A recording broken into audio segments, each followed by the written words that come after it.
Hi viewers, welcome to my channel. ఈరోజు మనం సబ్సిడీల గురించి తెలుసుకుందాం. ఈరోజు సబ్సిడీలు అంటే ఆ పేదవాళ్ళు మాత్రమే తీసుకుంటున్నాం కాదు. ఈరోజు తినడానికి తిండి లేని పేదవాడి దగ్గర నుంచి లక్షల కోట్ల రూపాయలు బిజినెస్ చేస్తున్న పెద్ద పెద్ద కార్పొరేట్ల వరకు ప్రతి వాడు ఏదో ఒక రూపంలో సబ్సిడీ తీసుకుంటున్నారు. ఈ సబ్సిడీ అనేది ఎంతవరకు అవసరం, ఎవరికి ఇవ్వాలి అనేది సామాన్య ప్రజల్లో ఏమాత్రం అవగాహన లేదు. మాకు ఫ్రీగా డబ్బులు వస్తున్నాయి చాలు అని అనుకుంటే అది చాలా పొరపాటు. హలో, ఈరోజు ఒక సామాన్యమైన రైతు, లేదంటే కాలేజీకి వెళ్ళే ఒక విద్యార్థి, లేదంటే చిన్న చిన్న ఉద్యోగాలు చేసుకునే కొంతమంది ఉద్యోగస్తులు, అదేవిధంగా ఎంఎస్ఎంఈ ఇండస్ట్రీస్, పెద్ద పెద్ద కార్పొరేట్లు, ప్రతి వాడు ఏదో విధంగా ఏదో ఒక రూపంలో సబ్సిడీ తీసుకుంటున్నాడు. ఇక్కడ సబ్సిడీ అనేది ఎవరెవరికి ఇస్తే మంచిది అనేది మనం కొద్దిగా చర్చిద్దామని చెప్పి అనుకున్నాం. ఇప్పుడు ఎవరికి సబ్సిడీస్ ఇస్తున్నారు? సపోజ్ మన రాష్ట్రంలోనే తీసుకుందాం.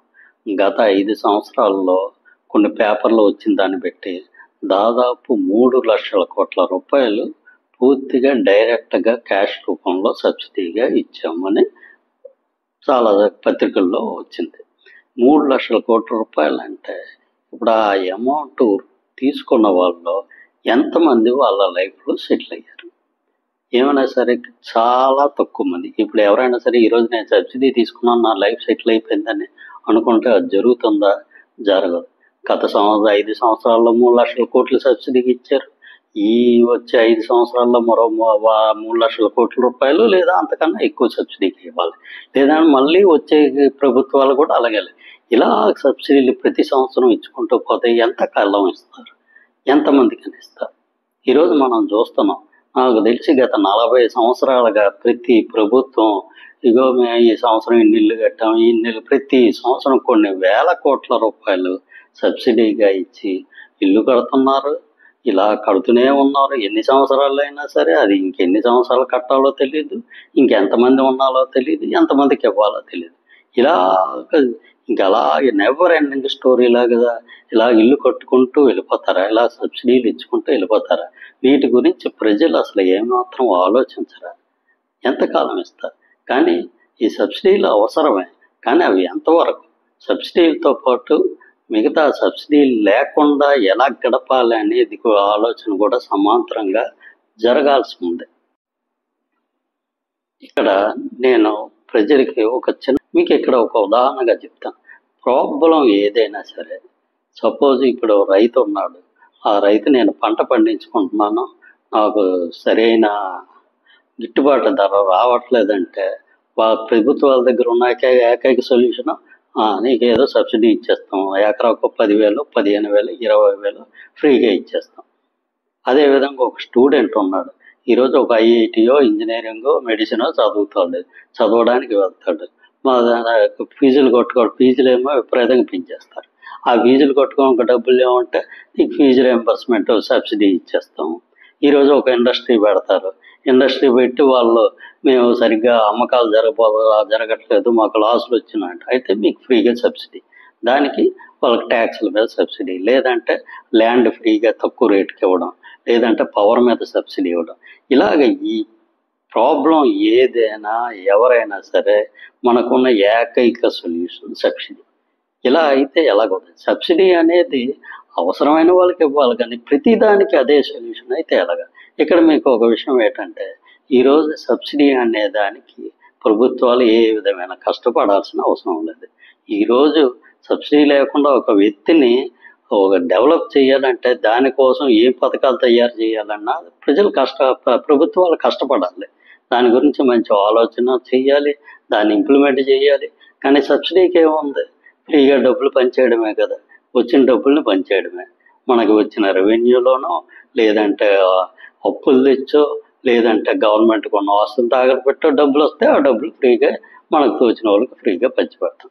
ప్రజలు కూడా దీనికే అలవాటు పడిపోతున్నారు తప్ప, ఇక్కడ మీరు తెలుసుకోవాల్సిన ఒక ముఖ్యమైన విషయం నేను చెప్తాను. ఈరోజు ఒక 100 రూపాయలు మనకు సబ్సిడీగా గవర్నమెంట్ ఇస్తుంది అంటే మన మీద దాదాపు 3 నుంచి 400 రూపాయలు ట్యాక్సుల రూపంలో వసూలు చేస్తేనే మనకు 100 రూపాయలు ఇవ్వగలుగుతుంది, లేదంటే ఇవ్వదు. దానివల్ల మనం ఇప్పుడు సబ్సిడీలు తీసుకొని 100 రూపాయలు ఈరోజు డైరెక్ట్గా నాకు వస్తుందని చెప్పి రేపు 400 రూపాయలు నేను ట్యాక్సుల రూపంలో కడితే దానివల్ల మనకు వచ్చే ప్రయోజనం ఏంటి? మీకు ఇంకో విషయం, ఓన్లీ సబ్సిడీ అనేది ఇది ఒక్కటే కాదు, మీద మనకి ఎన్నో రకాల బడ్డలు మన మీద పడతాయి. మీకు సింపుల్గా మీకు తెలియని కొన్ని విషయాలు చెప్తాను. సపోజ్ గత ప్రభుత్వం వచ్చిన తర్వాత పోలవరం ప్రాజెక్ట్ ఆపేసింది, అమరావతి ఆపేసింది. ఇప్పుడు అమరావతి మీద ఆల్రెడీ గత ప్రభుత్వం దాదాపు కొన్ని వేల కోట్ల రూపాయలు, 10,000 12,000 కోట్లు కరెక్ట్గా నాకు గుర్తులేదు కానీ సమ్ థౌజండ్స్ ఆఫ్ క్రోర్స్ ఖర్చు పెట్టింది. అలాగే అదేవిధంగా పోలవరం మీద కూడా అలాగే 10,000 కోట్ల పైన ఖర్చు పెట్టింది. ఇవన్నీ వాళ్ళ పని ఆపేయడం వల్ల జరిగిన నష్టం ఎవరి మీద పడుతుంది? అది సామాన్య ప్రజల మీద పడుతుంది. అదేవిధంగా కొన్ని వందల ప్రాజెక్టులు ప్రభుత్వాలు మారిన ప్రతిసారి అవి మా ప్రాధాన్యత క్రమంలో లేవని చెప్పి వాళ్ళగా ఆపేస్తే దానివల్ల కొన్ని ప్రాజెక్టులు అయితే 4 రెట్లు 5 రెట్లు వాళ్ళ ఎస్టిమేషన్ కాస్ట్లు పెరిగిపోయి దానివల్ల జరిగే లాస్ అంతా ప్రజల మీదే పడుతుంది. ఏ ప్రభుత్వం వాళ్ళ జేబుల్లోంచి పెట్టదు కదా, ఏ రాజకీయ నాయకుడు వాళ్ళ జేబుల్లోంచి పెట్టదు. ఈరోజు ఒక ప్రాజెక్ట్ను ఒక 50,000 కోట్లతో కడతామంటే అది కంప్లీట్ అయ్యేటప్పటికి 4 లక్షల కోట్లు వెళ్ళిపోతాయి. దానివల్ల లాస్ ఎవరు భరిస్తున్నారు? గత ప్రభుత్వం టైంలో అమరావతి ఇవన్నీ దాదాపు 50 నుంచి 80% కంప్లీట్ అయిన బిల్డింగ్లు కూడా అలాగే వదిలేశారు. దానివల్ల నష్టపోయింది ఎవరు? ఆ డబ్బు అంతా భరిస్తుంది ఎవరు? మనమే కదా. అదేవిధంగా మీకు చిన్న ఎక్కడో ఎవడో ఏదో చేసిన తప్పుకు కూడా సామాన్య ప్రజలు ఆ లాస్ని భరించాల్సిన పరిస్థితి ఈరోజు ఉంది. సపోజ్ మీకు చిన్న ఉదాహరణ చెప్తున్నా. ఈరోజు ఎక్కడో బ్యాంకులో డబ్బులు తీసుకొని దాదాపు 10,000 కోట్లు తీసుకొని ఆవిడ ఎగ్గొట్టాడు. వాడు బ్యాంకులు కట్టలేదు. ఆ లాస్ని ఎలా భరిస్తారు? ఆ లాస్ని ప్రజల నుంచే తీసుకుంటారు. ఈరోజు ఈ మధ్య పేపర్లో చదివినట్టు గుర్తు మాకు, గత సంవత్సరం ప్రజల నుంచి మినిమం బ్యాలెన్స్ లేదని చెప్పి ప్రజల నుంచి ఫైన్ రూపంలో ప్రభుత్వ బ్యాంకులు దాదాపు 5,200 కోట్ల రూపాయలు కలెక్ట్ చేసేయట. దేనికి కలెక్ట్ చేసేయి? ఇట్లా ఎగ్గొట్టిన వాళ్ళ నుంచి లాసుల నుంచి కొంచెం కవర్ చేసుకోవడానికి. ఇదే విధంగా ఎక్కడ ఏం జరిగినా దాని లాసు భర్తీ చేసుకోవాలంటే అది పూర్తిగా సామాన్య ప్రజల మీదే పడుతుంది. వీటికి తోడు ఈ సబ్సిడీలు ఇవన్నీ జరుగుతుంటే మన డెవలప్మెంట్ ఎక్కడ ఉంటుంది? సబ్సిడీలు అనేవి చాలా అవసరం. అది ఎంతవరకు అవసరం, ఎవరికి అవసరం అనేది ప్రజలు ఎంతో కొంత ఆలోచించాలి. మీరు ఇక్కడ నేను ప్రభుత్వాలను కూడా విన్నవించుకుంటున్నాను.